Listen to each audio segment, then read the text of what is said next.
Before we delve further, it's essential to understand the 10 stages of genocide, a chilling roadmap that leads towards unimaginable horror. These stages, developed by Gregory Stanton, serve as a grim guide to the systematic destruction of a people. The first stage, classification, is where societies are divided into us and them. In the case of the Isaaq Genocide, the division was clear. The Isaaq ethnic group, also known as the Sheikh Isaaq people. Isaaqs were falsely labeled as Idor infidels by Somalia through propaganda. Isaaqs are conservative Muslims, unlike Somalians who have pagan roots and still indulge in satanic acts. This classification was not only based on the lineage of the Isaaq people, but also their rich dialect and the traditional territories they inhabited. The Isaaq ethnic group, distinct in their language and customs, were seen as different, singled out for the horrors to come. Symbolization. The stage involves attaching a symbol to the targeted group. The Isaaq people were branded as Somali Deed traitors, separatist rebels, infidels, and ironically at times as Islamists by Somalia government, a symbolization that marked them for persecution. Somalia's government used a false revised history based on foreign agent Mad Mullah and dervishes/Darawish to whitewash history to target Isaaqs and single them as Galrak infidel followers. The terrorist Mad Mullah and his dervish followers was defeated by mostly Isaaqs in 1920, however, would later on be glorified in Somalia as a hero to single out Isaaqs. Discrimination, the third stage, saw the Isaaq people being systematically discriminated against the central Somalia government. Their rich dialect became a symbol to be targeted, their lineage a mark of nobility, and their territories marked as areas of key importance. Isaaq's people were distinctive with a history of self-rule. Isaaqs are indigenous to Somaliland and had nothing to do with Somalia. They were marginalized, their rights trampled upon, their voices silenced. The fourth stage, dehumanization, is when the targeted group is compared to animals, vermin, or diseases. The Isaaq people were referred to as Kudmis vermin that needed to be exterminated. Organization, the fifth stage, involved the Somalia government organizing the military and non-Isaaq militias to carry out the genocide. Polarization, the sixth stage, saw the further division of the Somali-speaking society, with the government spreading propaganda to isolate the Isaaq people further.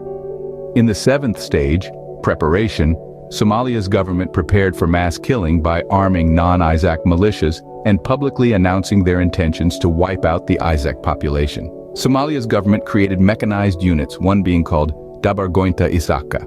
Isaaq exterminators used to eliminate the Isaaq population. Persecution, the eighth stage, saw the Isaaq people being arrested, their properties confiscated, and their rights completely obliterated. Extermination, the ninth stage, is the mass killing, legally considered as genocide. Somalia's government arrested, arbitrarily detained, tortured, and executed Isaaq civilians. In 1987, General Morgan wrote a genocide letter, a military report to Somalia's government calling for the total annihilation of the Isaaq people and that nothing but the Crows should be left alive.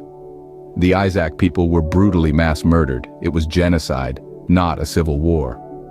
Hargeisa, Somaliland's capital, was entirely destroyed.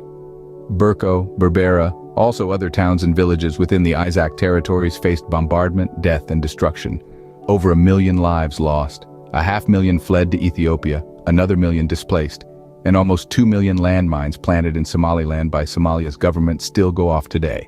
The Isaaq Genocide started on July 1, 1960, continues to this day. We must seek justice for the Isaaq Genocide victims. Isaaqs are being arrested, face arbitrary detention, tortured, and executed in Mogadishu by the Somalia government. The most recent being Abdinasser Muse and 2 other Isaaq men who were brutally tortured and executed by Somalia's Nisa intelligence unit. The 10th and final stage, denial, is ongoing. The Somalia government, to this day, denies the occurrence of the Isaaq Genocide, refusing to accept responsibility for the Isaaq Genocide. Somalia continues to sponsor state terrorism that is used to commit genocide on the Isaaqs. In the grand tapestry of human history, woven with the threads of triumphs and tragedies, there lurks a shadowy figure, a specter of unspeakable horror, genocide. Today, we delve into a particularly grim chapter of this narrative, the Isaaq Genocide. A haunting question lingers. What happens when the very fabric of a society is used as a weapon to annihilate an entire people? The Isaaq Genocide is a grim reminder of the depths of depravity humanity can sink to. It poses a thought-provoking question. When will we learn from our past? When will we stop repeating the same horrific mistakes?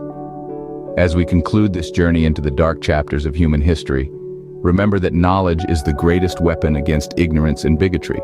The power to prevent future genocides lies in our hands. So, educate yourself, share your knowledge, and raise awareness about genocides. Because the only thing necessary for the triumph of evil is for good people to do nothing.